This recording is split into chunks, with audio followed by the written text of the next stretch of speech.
When shadows fall and spirits howl, zombies stalk and madmen prowl, monsters lurk and victims shiver. Thrills and chills they will deliver. Arise from your graves and get in the mood. It's time to join the Spooky Dudes.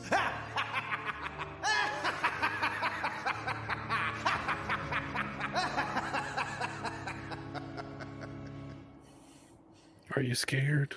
I'm a little off put here. I've got my hand on a Glock and a samurai sword, brass knuckles, and a pink fake penis. Wow.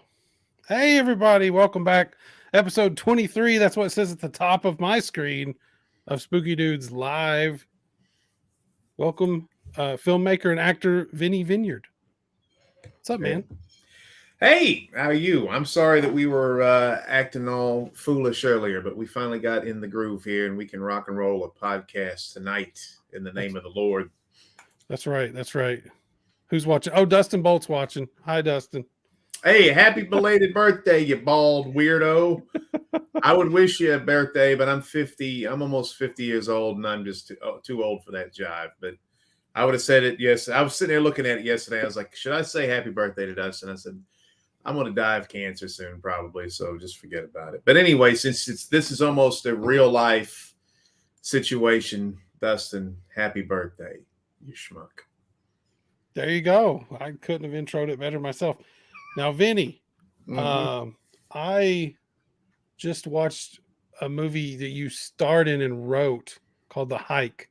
Okay. I literally just finished it an hour ago. Oh, wow. My timing was impeccable, right? I enjoyed it. Good. Well, did you see the sequel, WJHC? That one, Dustin has a bigger part in that one. I have it. I have not had a chance to watch it yet. I have two little ones that run around, so my horror movie watching is actually quite sparing. So, despite all this kooky, spooky stuff behind me, but yeah, no, I enjoyed it, man. Did you watch it on Tubi? I did. I bought the Blu-ray, ironically, from Dustin. Okay. Oh my God, what was that thing in Maryville at the haunted house? I have no idea. Probably, in fact, you probably shouldn't have went down there anyway. I have no idea. It was hotter than balls, dude. It was awful. Yeah. But I did buy 2 of your Blu-rays then, and they're somewhere in a stack, but they're on Tubi as well. Everybody, go check those movies out. Now, help me out with the title of the second one. WJHCAM. And that one is an acronym for W Jesus H Christ, which is it's actually a true life story until one point, but it was basically when I moved down south. I love radio. That's actually probably my biggest love, but the world has destroyed radio, and radio is just god awful. And anyway, when I moved down south, I'll be out in a second. Thank you. I got the fin bots in here. They can't keep their hands off of me. Anyway, it's when you live on the mothership, there's all sorts of crazy stuff going on all the time. But anyway, I couldn't get a job in anything but Southern Gospel radio, and so everything you see, and I'm from up north or back east originally, so I was unfamiliar with Pentecostal type religion. And so everything you see is kind of through my eyes of like when you first see someone throwing invisible fireballs at another person, or someone who thinks a rag has magical abilities, or having a tongues off, which is like people getting angry with each other, speaking in tongues to one another in the studio. And I'm sitting there just trying to be cool and be in radio. So anyway, it was a movie about that.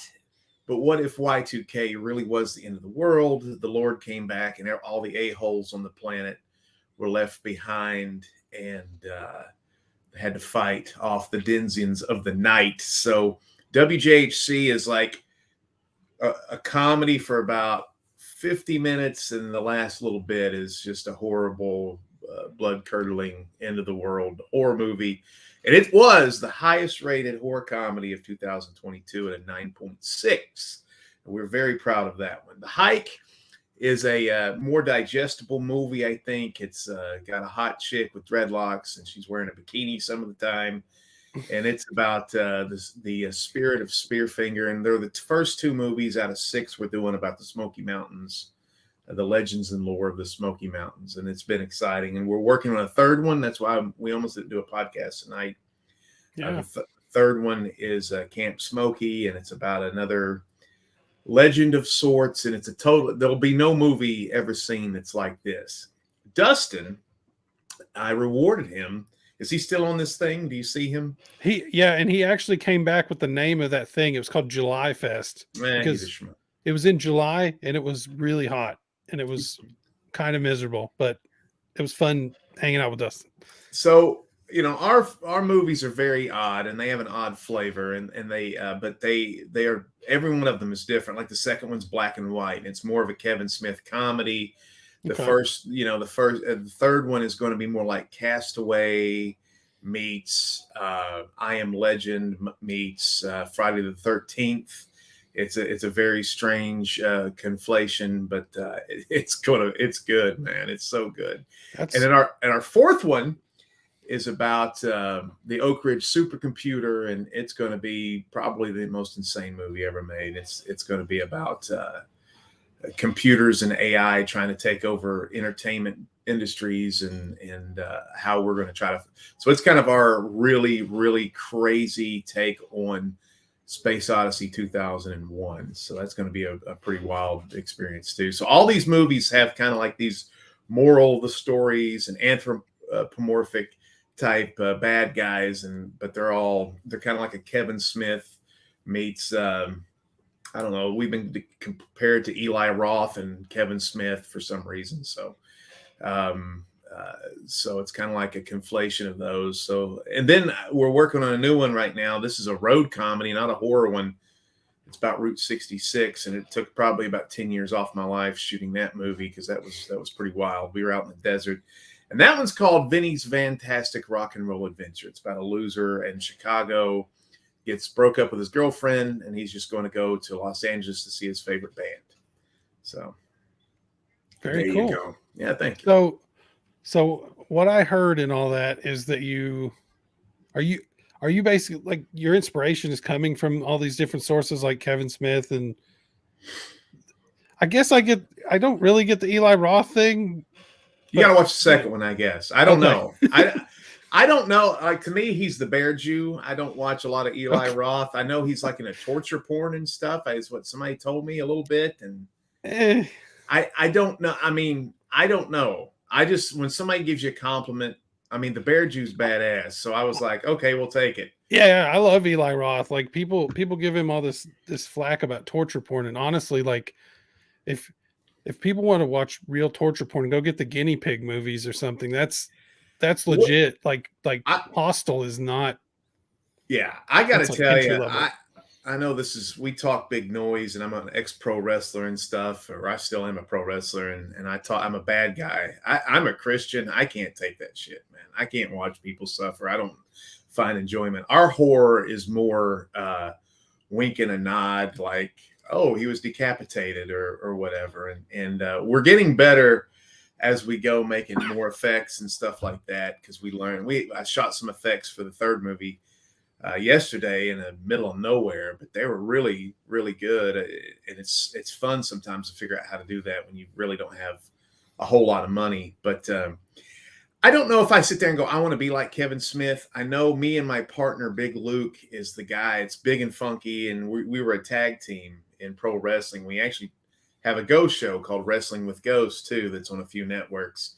And cool. So me and him are kind of the backbone, but we've now grown, and Dustin's part of this family too, where we've had we're up to 100 people that will help. And it's comedians and drag queens and furries and musicians and rappers and just burlesque dancers and everybody down the line who can jump on and help. And tonight we're shooting with a comedian who's playing Bigfoot, so I mean, and that's not in one of our movies, it's in the comedy, but I don't know if me and Luke we do a lot of conversational humor. There's a lot of long two-shot, very reminiscent of Clerks and kind of Mallrats, diuretic diatribe type stuff. And that's kind of what we like to do. WJHC was very much like that. There's even a couple scenes that look like we're Jay and Silent Bob outside of the radio station, but I wouldn't say that was necessarily an influence. It's weird. Kevin Smith's movies, I really liked Mallrats. I loved Mallrats, and I like Clerks, but I kind of felt like it's been a decline. I'll watch them and be like, okay, but the first two were unbelievable. So did you watch any of his horror stuff like Red State or I can't find he's hard to find his stuff because of his involvement with Harvey Weinstein or whatever, and there's like the Weinstein Company has made his products hard to see, so I can't find Red State. I really want to watch it, but I did see Tusk. Yeah, I thought Tusk is like a big and funky movie, but I didn't like the one thing about it that bothered me. I didn't understand. He went from getting his leg cut off, and like the next scene, he was the entire walrus. I thought they should have been a match creation, like a slow, like they're like, come on. Yeah. It was like that. It's like, hey, we're running out of time here. Yeah. And then I didn't understand why his friends treated him like he was still, well, spoiler alert, he turns into a walrus, or he gets turned into the whole thing. Yeah, it's the whole thing. But anyway, it's like, I don't know why mentally he would want to eat a raw fish. Like, get him out, get him into the hospital, try to, like, wouldn't he still want a pizza? I don't know. I guess he mentally turned into a walrus too, but it was kind of strange. But I did love the attempt at making weird movies. That's why I'm a big fan of A24. Yeah. Sometimes they hit a home run, and sometimes it is the worst piece of piling crap.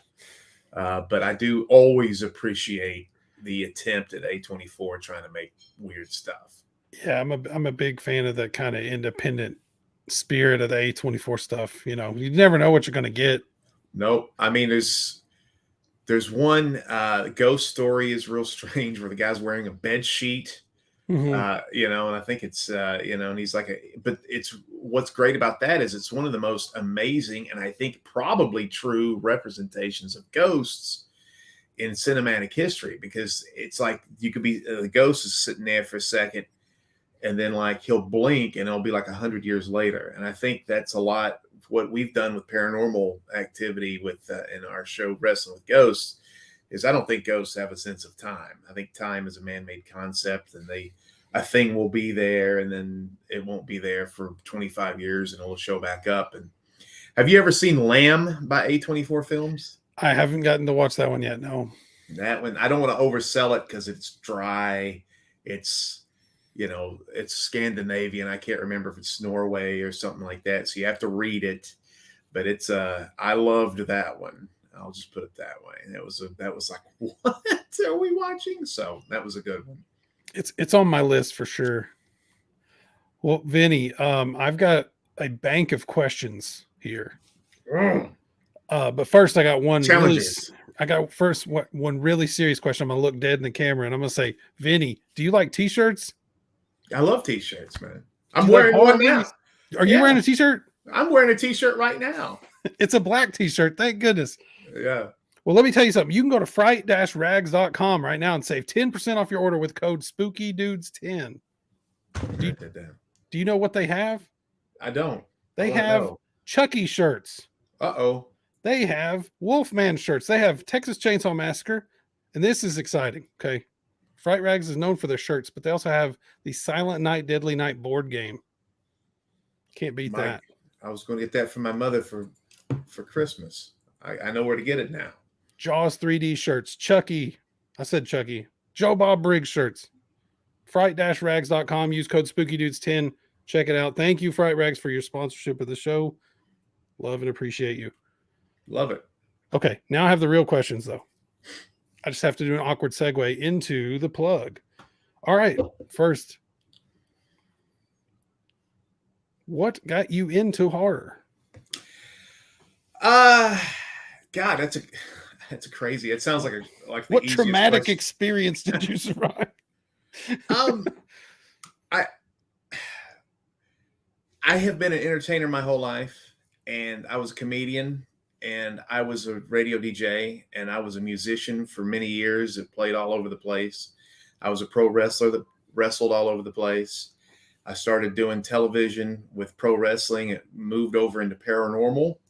And I'd say the paranormal thing, I'm more of a comedian than anything. But when COVID happened, this may disappoint a few people, this answer, but when COVID happened, we decided when we heard that all Hollywood was ceasing production, that's when Luke was like, Luke is more of a horror guy than I am.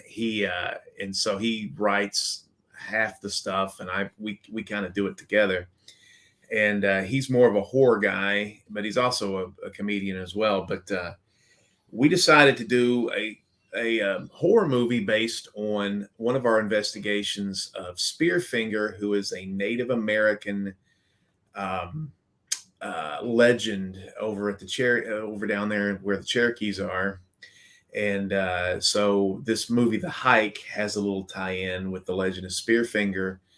And we were like, there's all these movies about crap you've heard a million times, Blair Witch, and no offense to anything else, but like Chucky and Jason and Michael and Pinhead and Texas, you go down the list, and there's so many awesome stories and crazy things that happen in the Appalachian Mountains. There's nothing like this place, and I can attest to that. I just was on Route 66 for 2 weeks filming a movie, and I was like, let's do a series about the legends and lore of these mountains. And there's a couple surprises we have, and we can't tell, but like the Oak Ridge supercomputer is a really crazy thing, and Spearfinger is a really nutty thing. And there's a guy named George Sherwin who goes by Rabbit Man, and he's up in Unicoi County, Tennessee. And we did an investigation up there, and we saw some shit that was crazy. We saw some shit when we were watching Spearfinger. We did the Spearfinger investigation. So it was this, I think we want to do these 6 movies, and we want to get them out, and we want people to see them. And I'm interested in doing comedy and stuff like that too. But horror is easy to make. And to me, it's the best. It's got the best fans, the 100%. Best genre, blaxploitation, science fiction, comedy, horror, whatever, disaster movie. You run down the list. The people who support filmmakers and get behind movies and really love that independent spirit, which is what we're all about, are the horror movie people. And that's we were like, let's make some stuff for them that's a little different, because our movies are going to be a lot different than regular horror movies, because it comes from a different place. But we enjoy it, man. Fantastic. No, I agree. I mean, it really is something. There's not like rom-com conventions, right? That would be a really weird visual about a bunch of 50-year-old chubby women going, "I love you, Hugh Grant. Oh, Hugh Grant. I forgive you for the prostitute, Hugh Grant. Sign my boob, my flabby, milkless boob." Oh man. Okay, number 2. First horror film you can remember watching. Oh wow. God almighty, that's a good question. Are people asking these, or are these just things you're pulling out? This is my bank of questions to get the Okay. First horror movie I remember watching, I guess it's Poltergeist, man. That was the one that sticks in my brain. And that one was pretty wild. That was when you're watching that as a kid, you always relate to the girls and the boys in the movies when you're a girl or boy yourself. And that was like, and I was, Generation X were big TV watchers. So that was pretty wild. Like, get away from the TV. Okay. I guess you're right. Yeah. That's a scary one, particularly for a kid. Yeah. That's pretty much. She lost in the walls. Yeah. All right, this one has a layer of difficulty the first 2 did not have. Oh my God! What's a film you did not? These are all horror, so I'm not going to say horror every time. But what's a horror film that you didn't like the first time you watched it, but upon further viewings you enjoyed it? Evil Dead, the original. Yeah, I thought it was when I was at a place and I watched it where I thought it was so stupid, and then realized the genius of what it was. And I don't know. I've always been in entertainment. And I'm always like, why don't you try to do the best thing? But and so I was like, independent horror and stuff. So I watched Evil Dead. And then when I started making these movies again, I was like, I'm going to watch it again. And I was like, I love it. I fucking loved it. So yeah, Evil Dead would be one. Cause I was always like, why does everybody keep going on? And it's really because Bruce Campbell is just awesome and self-deprecating.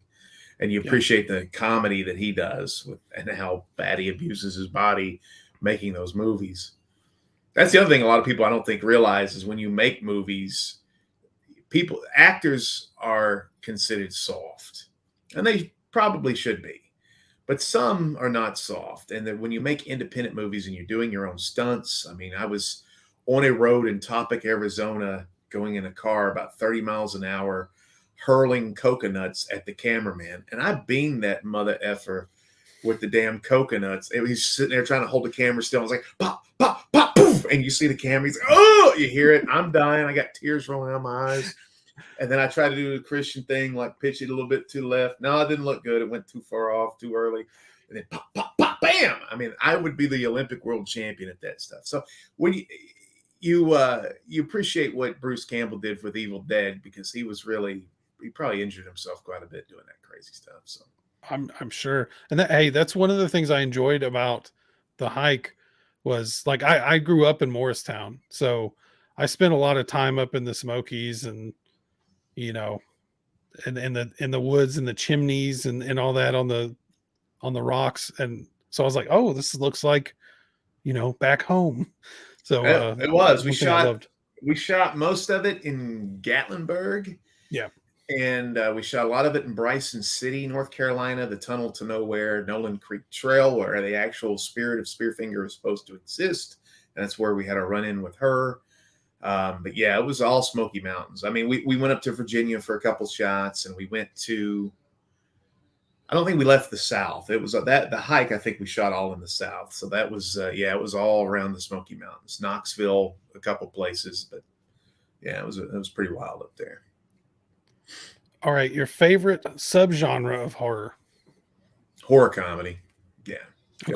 That's what I think that's very difficult to do, even though they're, oh yeah, they play with the same tensions to, I think horror comedy has the way that we do our movies. Since you've only seen one, you could probably tell there was The Hike starts off kind of like a romantic comedy, and then it kind of turns into something else, like a true crime, and then it turns into like a paranormal thing.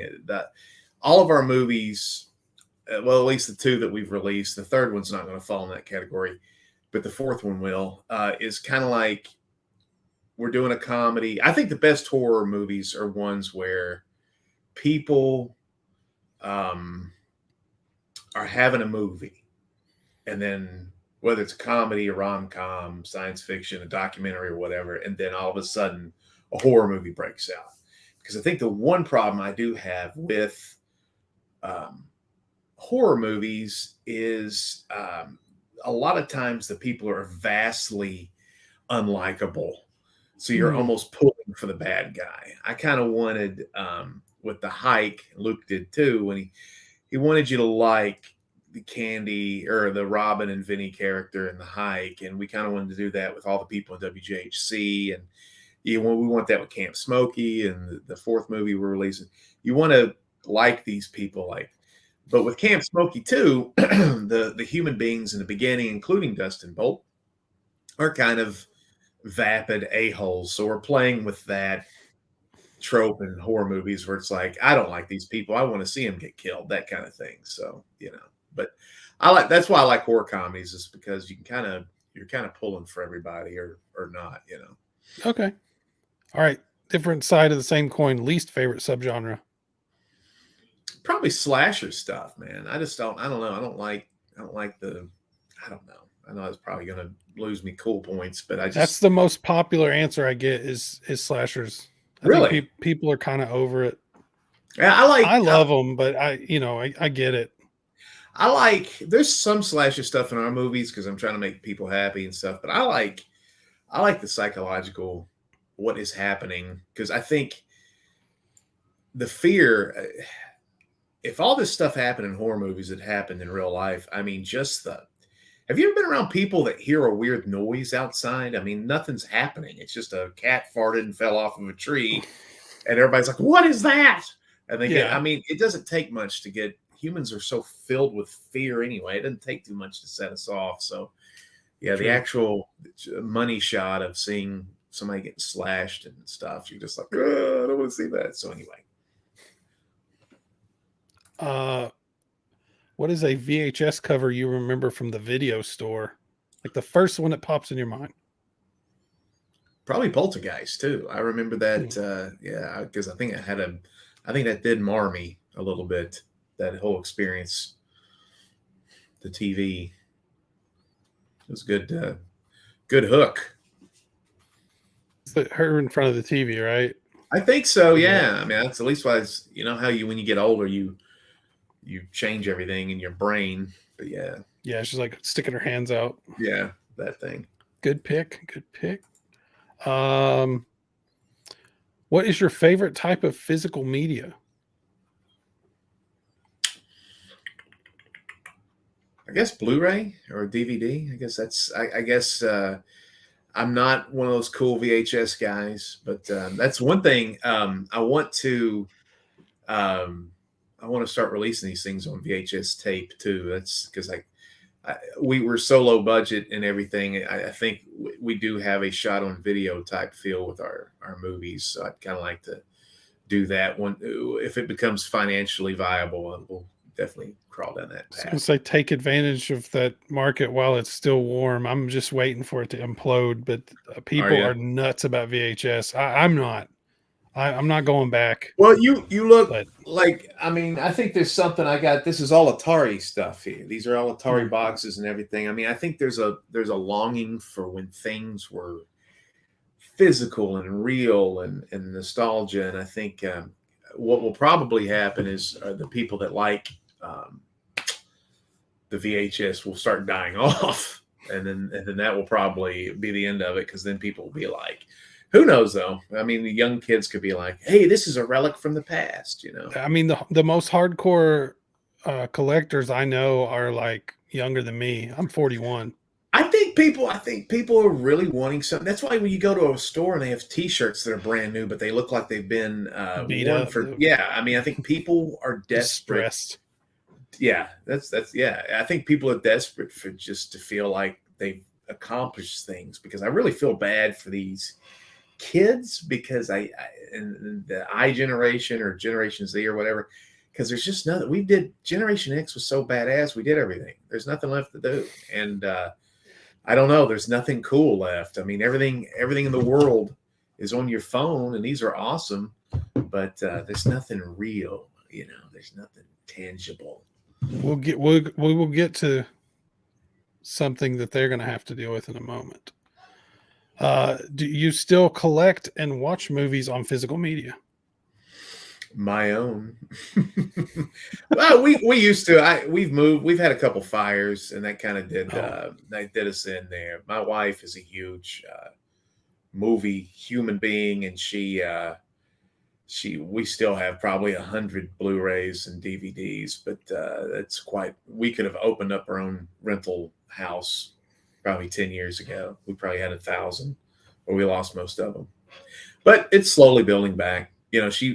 Speaking of Kevin Smith, Dogma, it's hard to find. And for Christmas, I found her that. And then right before Christmas, because she's an asshole, she went out and found it at a thrift store and but we were looking for that together for 6 months when I finally found one. But anyway, now we have 2 copies of Dogma. So if anybody wants one, just let me know. You ruined Christmas. Right? It took a really good present and just turned it into something that was a $10 gift. It was like. All right. What would an interview be without some controversy? Oh, God. So next question is something that's been kind of blowing up on social media, at least my socials lately. What are your thoughts on AI generated art? Well, our 4th movie is about that. Our 4th movie, I don't like it. What's funny is my best friend when I was a kid, when I was a kid, my best friend was a robot. It was a 2XL thing that used to eat those 8-track tapes, and I would sit there and talk to him for hours because I was a loser, still am. But I don't like it, man. I mean, I don't think it will ever take over. We have a generation that is so sick when it comes to feeling special or feeling valued, and you get more and more people who think like everything is meaningless, and you're taking away art. I mean, society learns how to govern itself, and they learn law and philosophy, and you're supposed to build on top of that to get to the point to where we can have art. I mean, art is the shining jewel of a society. You know, you go to a lot of countries in Africa and countries in the Southeast Asia and some countries in South America, they're too worried about survival to worry about art. You know, so I mean, it's like they're trying to find food and they're trying to get clean water and figure out how to overthrow a corrupt government. So I mean, it's really kind of taking the polish off what a society can do is making things and creating things. So our fourth movie, which is going to be called Showdown in Secret City, is about the Oak Ridge supercomputer knowing it's about to be made redundant, as the British would say, or be put out of commission because it's whatever. It's just not. It's no longer. Even though it was once the number one computer in the world, it's no longer relatable or whatever. I can't think of the guy. It's not like cutting edge anymore. It's not cutting edge. So they're gonna get rid of it. So it decides it wants to start making movies, and it tricks us into start making its movie. And so we make a computer generated movie that is absolutely horrible. And then after it's over, we decide we got to kill it because the movie that we make is a smash hit. And all of our movies before, The Hike, WGHC, and Camp Smokey, are probably going to be box office bombs. So we're like, we got to take it. So it becomes an us versus them. So, yeah, it's something that resonates with me so much that it's actually, we're making a movie about it. So, but we think it's going to be really pretty damn funny. All right. Look forward to seeing it. All right. We're going to stay in the controversy for a little minute. This next one's a hot button. So in terms of cancel culture, what are your thoughts on canceling a movie because of the behavior of those who made it, like a Weinstein or Victor Salva from Jeepers Creepers, something like that? Oh yeah, or the Flash guy, that Ezra Miller guy, or whatever he did. I mean, that one's. You know, I mean, people can do whatever they want, and I just would tell people to make a movie now, not ours, because ours we're running gunners and guerrilla people, but most movies have hundreds and hundreds of people that have devoted their time and energy and talent and blood, sweat, and tears to making something for you to enjoy. And just because some Hollywood director or actor did something that sucks, I don't know about canceling it, the whole project. I can separate art from artists. I don't, unless somebody goes out and just constantly rapes women or murders people.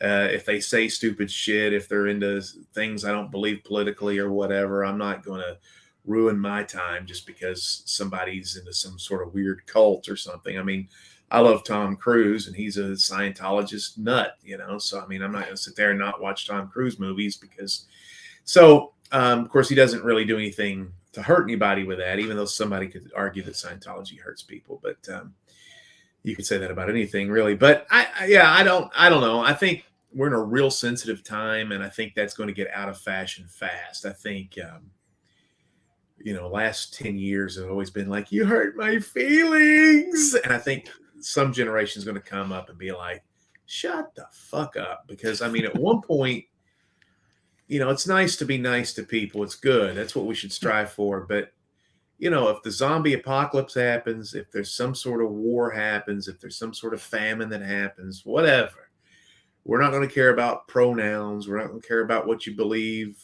politically or religiously. It's going to be about acquiring food, shelter, and survival. And then all of this stuff where our feelings were getting hurt constantly, we're going to forget about that because I don't have clean water and I keep shitting myself, you know? So, I mean, something like that could happen. And I think that'll realign what's really important about being a human being at that point.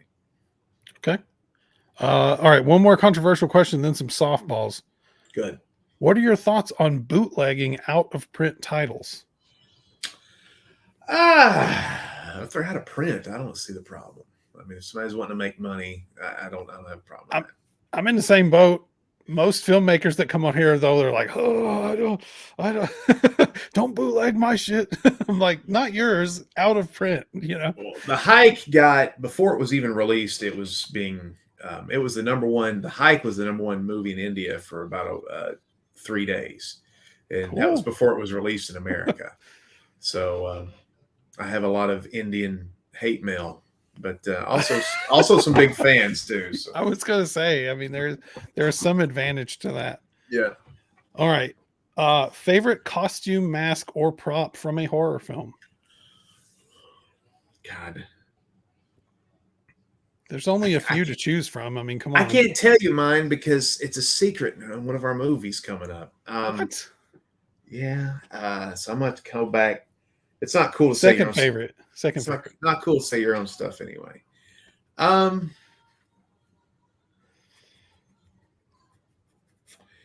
Dude, I'm going to go with Ed Gein's face, the Texas Chainsaw Massacre. How they they made the Texas Chainsaw Massacre human flesh face. I always thought that was funny because they were always trying to wrap Ed Gein's story with the Texas Chainsaw Massacre, even though the thing was nothing like that. So they would put like a little piece of ham on the guy's a little fake face, like he's actually trying to wear somebody else's skin. I always thought that was amusing to me, but I don't think anybody would ever do that. But they would wear like a full head or something. But I always thought that was funny. It's a good one. 3 films that every horror fan should see. The Hike, WJHCAM, and Camp Smokey. There you go. I like 3 films every horror. Tucker and Dale. Yeah, it's a good one. Versus Evil. The Audition. Yeah. You ever seen that one? Yeah. Takashi Miike. Yeah. To me, that one is great because it is exactly our philosophy. It starts off like a romantic comedy guy, a Japanese guy. I'm sure a lot of your fans know this movie, but I'll say this for the squares that don't. He's a fella that lost his wife, and he's got a really charismatic friend who's into making movies. He's like, we're going to set up all these auditions. You get to pick, because the guy's depressed. He lost his wife. He needs a mother for the kid. And then he picks the wrong one. Let's just put it that way. And that was it was almost like if it was made in America, it felt like the first half of the movie was Drew Barrymore and Adam Sandler comedy or something. It was like, hey, you're kind of cute. You're cute too. And then it's just like, wham. And that's kind of how our philosophies are. I always was blown away by that movie. And I love that. And then the third one, I like the Japanese version of Ring You. I thought, I used to love The Ring, and I watched it like 2 years ago, and I was like, you can kind of see where America fucks up these stories, I think. And The Ring You was so guttural and awesome, and the American version's polished, and there's some pretty people in it, and there's some pretty things going on, but it's just not the same. And makes you realize that sometimes low budget for horror is the way to go, and the story needs to carry the movie instead of glitz and glam. So I would say Ring You, Tucker and Dale, The Audition. Good picks. Thank you.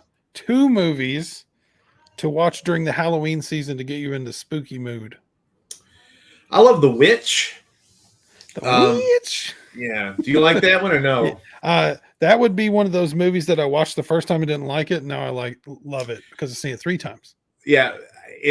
I like it too because it's low budget. The guy shot it in his parents' backyard, so I'm always big on stuff like that. It was a movie that had a few $1 million. But I think The Witch is great because it's like the entire month of October. It's this whole religious thing, and at the very end, October 31st, it turns dark, really, really dark, and that guy's really good with what he does. Robert Eggers with language. I think every movie he's done, I've hated the first time I've watched. I didn't like The Witch the first time. I didn't like Lighthouse the first time. And I didn't like The Northman the first time. Watch it again. I'm like, that guy knows what he's doing. And another one to get in the spirit, you can't really beat the first Halloween, in my opinion, for Halloween. Classic. Yeah. All right. Favorite underappreciated horror movie that you think more people should see? Wolf Creek. Yeah. I think that one got shit on for some reason. It's brutal, man. And I liked it. I don't want to give anything away because you keep thinking. I was so stupid when I watched it. I kept thinking, oh, they're going to make it. And then that chapter would end and somebody else's would start. And it fooled me. Another great Australian, that one was an American movie, but a great, that was based in Australia. Another great Australian movie is Wake in Fright. It's one of those 70s movies. It's not technically a horror movie. It is horrifying. It could be considered a horror movie. It's also considered Australia's best movie they've ever made. And if you like those sad, kind of depressing, dystopian, well, not dystopian, that's the wrong word, but kind of bleak movies the 70s made, like Dog Day Afternoon and Marathon Man and The Conversation, just how those always kind of felt so heavy when you were watching them. This is another one that, like The Sorcerer, that's another great movie. But Wake in Fright is one of those. It's kind of Deer Hunter, kind of has that feeling of Deer Hunter. Yeah. It just has this heaviness to it. Deer Hunter is kind of a horror movie too, especially when they go to Vietnam. So Wake in Fright has that feel. Everybody, and it's on streaming. I watched it about 2 months ago, unless they took it off. But yeah, watch that when watch it late at night when the sun's about to come up in about 3 hours. It's a good late night movie, man. All right, last one. What advice do you give an up and coming actor or filmmaker in the horror genre? Just do it. I get people all the time asking Luke and I, Big Luke's my tag team partner, why do you get to make movies? Why are you in movies? Why you? I want to be in movies. Then fucking do it, you little twink. I mean, just go do it. That's what we did. I mean, I didn't want to learn how to do HTML, but you got to make websites, or you at least had to back in 15 years ago. I didn't want to have to learn how to edit. I hate editing. Sometimes it's the best thing to do, but I learned how to do it. I learned how to make movies. Making The Hike was horrifying because I spent months trying to fix the sound. Sound is a horrible thing. Everybody thinks it's visual shit that you got to worry about when you make a movie. It's the audio. The audio is a effing awful. And still making mistakes to this day with some sound choices that we've made over the past. And there's ways to fix it. But do it. And somebody who's in film school said you got about 25 terrible movies inside of you. Start making them now. So when you actually get to the point where you're releasing things people will see, you can start making things that are decent that people will like. So, yeah. And if you're an actor, like I'm a performer. I am a performer. I am a filmmaker to make the vehicles that I can perform in because I don't like, and I'm going to be an a-hole here, most of the stuff independently. I'm not a big fan of doing other people's stories because I don't like the characters and stuff. So, I mean, it's like make your stuff you think that you want to perform in and be cool in and do, I, as a bad guy pro wrestler, half the time I look cool and half the time I look like a complete moron. And there's nothing you can do. If you're a bad guy pro wrestler, you're perfect for horror movies because that's half the movie. You're like, I'm a Billy Badass MFer, and I get girls all over me. And then the second half of the movie, you're screaming, getting your head chopped off. So, and begging for your life. So, yeah, just go out and do the damn thing. Fantastic advice. Thank you, Vinny. Let's plug your stuff, man. It's been going across there on the ticker, but throw out where people can find you. BigNFunkyProductions.com. Big N, like, because we couldn't afford the A and the D. We had to pay that website by the letter. BigNFunkyProductions.com is where all of our social media is, or at least a lot of mine and some of Luke's. But you can find everything we're working on. I'm about to update it tomorrow with a bunch of new information about the new movie I'm in with Brandon Bishop's company, which is Vinnie's Fantastic Rock and Roll Adventure, which will be on Asai TV, and it will be on streamer services later in the year. The Hike is on Tubi. There's other versions out of the Hike, but the Hike on Tubi has the best opening. We kind of went back and fixed some issues with sound and stuff. WJHC AM is a radio movie. It's black and white. It's the best rated movie we've done so far. It's won all sorts of awards. It's got really great reviews. People are going crazy for it. And if you stick with it, the horror ending is really good. And it's a redemption story. It's funny. It's good, man. And I'm working on Camp Smokey, and hopefully we will have that out right before Halloween. And that is going to be the first two movies. There's a lot of me. So if you didn't like me, just put up with it. The third movie is going to be Luke's vehicle. Luke is a 7-foot tall guy, and he's got his own. This is a movie centered around Luke, and his performance is great. We got a female lead in that called Brittany Brooks. She's great too, and that movie is going to be like no movie you've ever seen in your life. And I would dare say WJHC is the same. So we got some stuff, and the whole damn thing's called the Smoky Mountain Chronicles. So when you see other movies associated with that, we're doing 6 right now. We may do more. We actually got a couple of really good ideas for others, but right now 6 is the goal, and we're about done with our third one. We're halfway there. Fantastic. Well, Vinnie, thanks for joining me, man. Thank you for having me. Yeah, absolutely. All right. Well, we'll get you back on the show at some point when we can talk. Maybe we can wrap up the Chronicles. And maybe let's do that. We'll talk about it. There's and not to take up more time, but it's crazy. There's people out there who think there's a book out there. There's an ancient book called the So Joanna book that they found. And a lot of the stuff that we've done with these movies correspond with the handwritten notes in this thing called the So Joanna book. And there's people who actually think that we did that ourselves somehow because they correlate with the locations and the subject matters of the 6 movies. It's really strange. So we've got some spiritual, funky tie-ins with otherworldly energies and spirits, I guess. So check that out too. If you look up Big and Funky Productions So Joanna book, there's a few web pages that think we're up to something, which we're not. I'm not that smart. Or are they? All right, Vinnie. Thanks again, man. Everybody go check it out. BigandFunkyProductions.com. It's down there in the ticker.